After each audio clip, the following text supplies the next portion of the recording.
Il est 20 h, voici les résultats du premier tour. En tête ce soir, Jean-Luc Mélenchon avec 24% devant Jordan Bardella avec 23%. Nous vous donnons donc rendez-vous au débat du second tour entre les deux finalistes. A few moments later. Bonjour à tous, bienvenue au débat du second tour entre nos deux finalistes, Jean-Luc Mélenchon et Jordan Bardella. Bonjour Monsieur Bardella. Bonjour. Bonjour Monsieur Mélenchon. Bonjour. Nous avons tiré au sort et c'est vous Monsieur Bardella qui répondrez le premier. Monsieur Bardella, comment comptez-vous concilier votre volonté affichée de souveraineté économique avec le maintien d'une dépendance structurelle aux mécanismes de financement européens, tout en prétendant défendre une réindustrialisation nationale dans un contexte de concurrence mondialisée, régi par des traités que vous refusez pourtant de remettre fondamentalement en cause? Pardon, vous pouvez répéter la question? Comment comptez-vous mettre en œuvre une stratégie de réindustrialisation fondée sur le protectionnisme économique et le soutien massif à la production nationale, alors même que les mécanismes de libre concurrence imposés par l'Union européenne réduisent considérablement les capacités d'intervention directe de l'État sur les marchés et les filières stratégiques? Écoutez, les Français, eux, ce qu'ils voient, c'est qu'ils ne sont plus en sécurité et qu'ils n'ont plus de pouvoir d'achat. Et pendant ce temps-là, on continue d'accueillir une immigration islamique qui profite des aides sociales. Monsieur Bardella, dès qu'un sujet devient un peu technique, vous récitez votre discours sur l'immigration. Avez-vous compris la question? Monsieur Mélenchon, j'ai parfaitement compris la question, mais ce qui m'intéresse, c'est ce que les Français veulent. Et ils veulent plus de sécurité, ils veulent travailler plus pour gagner plus. Alors que vous ne souhaitez qu'une chose, c'est islamiser le pays. Monsieur Bardella, vous êtes jeune et insouciant. C'en est presque touchant. Mais nous ne sommes pas dans une cour de récréation ici. Si vous ne comprenez pas les prochaines questions, je pourrais vous les vulgariser si vous le souhaitez. Moi, au moins, je ne suis pas antisémite. Monsieur Mélenchon, comment envisagez-vous de concilier une politique de réindustrialisation fondée sur la relocalisation et la protection des filières stratégiques françaises avec la dépendance actuelle aux chaînes de valeur mondialisées dominées par la Chine, notamment dans les secteurs des semi-conducteurs, des matières premières critiques et des composants industriels, tout en respectant les engagements commerciaux de la France et de l'Union européenne? Vous savez, Madame Coudray, la dépendance structurelle aux chaînes de valeur mondialisées, qu'il s'agisse des semi-conducteurs, des matières premières critiques ou des composants industriels, n'est pas une contrainte neutre. C'est une vulnérabilité stratégique délibérément entretenue par des décennies de déréglementation commerciale et de délocalisation subventionnée.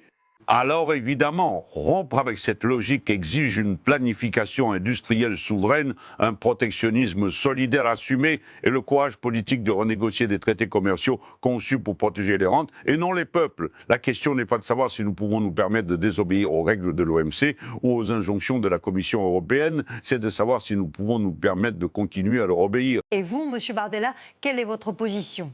La Chine, je pense que c'est bien, parce que les prix sont pas chers sur AliExpress. C'est bien pour le pouvoir d'achat des Français. Et moi, je veux dire aux Français, à tous les Français, que je serai le président du pouvoir d'achat. Oui, Monsieur Mélenchon, moi, je me soucie du pouvoir d'achat des Français. Vous ne cherchez à satisfaire que votre électorat islamiste. Évidemment, Monsieur Bardella, si je suis président, je remplacerai la Tour Eiffel par une mosquée avec un minaret de 100 mètres de haut. Quant à vous, Madame Coudray, Madame Salamé, malheur à vous, si vous sortez sans votre voile. Enfin, soyons sérieux, j'ai l'impression de débattre avec l'imam Chalgoumi. Au moins, l'imam Chalgoumi, il n'est pas antisémite. Passons.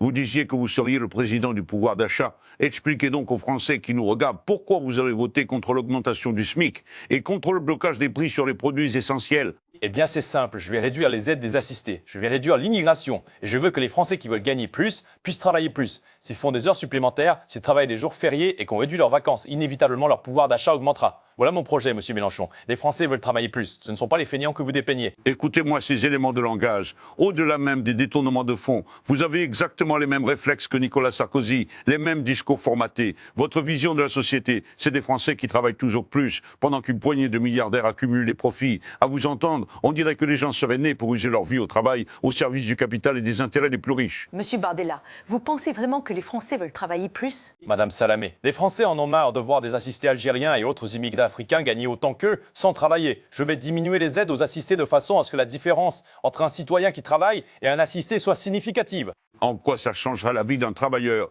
Madame Salamé, est-il possible de remplacer cet incapable par quelqu'un qui connaît ces sujets? Il reste encore 2 heures, je vais pas tenir. Ouais, bah moi au moins je suis pas antisémite. Messieurs, s'il vous plaît, quelle est votre position sur la situation à Gaza et la crise humanitaire? Monsieur Bardella. Israël est chez lui depuis environ 18 500 ans. Les Palestiniens veulent prendre possession de leurs terres depuis le XIVe siècle et c'est inacceptable. Mon soutien à Israël est inconditionnel. Je ne suis pas comme M. Mélenchon qui lui soutient clairement l'envahisseur. Nous, à la France insoumise, Condamnons sans ambiguïté ces bombardements indiscriminés et ce génocide commis par le gouvernement Netanyahou. Il faut un cessez-le-feu immédiat et inconditionnel. La France doit arrêter toute livraison d'armes à Israël et imposer des sanctions contre ce gouvernement d'extrême droite qui bafoue le droit international. Bah voilà, Monsieur Mélenchon prouve une fois encore qu'il est du côté des terroristes et contre la démocratie et je veux instaurer la charia en France. Pour vous, 70 000 morts palestiniens, des milliers d'enfants écrasés sous les bombes, ce n'est qu'un détail. Une simple opération acceptable. Moi je dis non, la vie d'un enfant palestinien vaut exactement celle d'un enfant israélien. Votre soumission aveugle à Netanyahou vous fait oublier cette évidence élémentaire. Vous défendez l'impunité d'un État qui massacre. Moi je défends le droit international et la dignité humaine pour tous. Monsieur Bardella, vous qui semblez maîtriser le sujet, compte tenu de l'applicabilité extraterritoriale contestée de la 4e Convention de Genève aux territoires occupés depuis 1967 et des avis consultatifs de la Cour internationale de justice sur les obligations erga omnes des États tiers. Quelle position juridique précise défendez-vous quant à la responsabilité de la France en tant que haute partie contractante? Ce n'est pas vous ici qui faites les questions. Je n'ai pas à répondre à vos questions, Monsieur Mélenchon. C'est une question intéressante. Allez-y, Monsieur Bardella, répondez. Écoutez, Israël a le droit de se défendre contre le terrorisme car c'est une démocratie et Monsieur Mélenchon a choisi son camp, le camp du terrorisme. Ce scénario est évidemment fictif.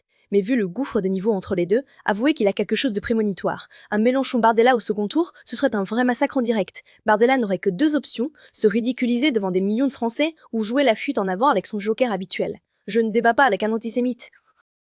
Et dans cette configuration Mélenchon-Bardella, les médias relayent des sondages créditant Jordan Bardella de 70% d'intention de vote. Non mais sérieusement, il se moque de qui?